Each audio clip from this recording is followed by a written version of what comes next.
পুরানো বুইরা অ্যানালগ রাজনীতিবিদদের চেয়ে এই দেশের পরিবর্তন হবে না। সত্যি কথা কেউ মনে কষ্ট নেবেন না। ওরা কোনো পরিবার গোষ্ঠী নিজেদের প্রতিশোধ নেওয়ার জন্য সারা বাংলাদেশকে প্রতিহিংসার আগুনে জ্বালিয়ে দিয়েছেন। পারিবারিক রাজনৈতিক বিভক্তিকে সামাজিক রাষ্ট্রীয়ভাবে ছড়িয়ে দিয়েছেন। এমনকি দেশের স্বাধীনতা সার্বভৌমত্বকেও ঝুঁকির মধ্যে ফেলেছেন। আজকে চলমান নৈরাজ্যের কথা বলা হচ্ছে।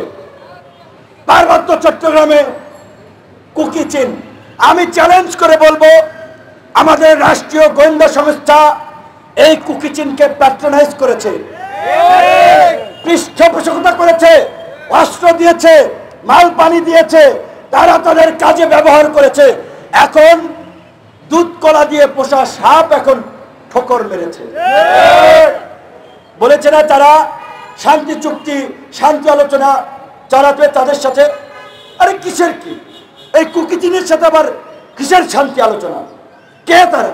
এই চারুকলা থেকে পড়লো ঢাকা বিশ্ববিদ্যালয়ের নাথান বোম। এই ছেলে যদি মাদ্রাসা থেকে পড়তো তো অক্সফোর্ড টেলিভিশন ফাইটে যেত।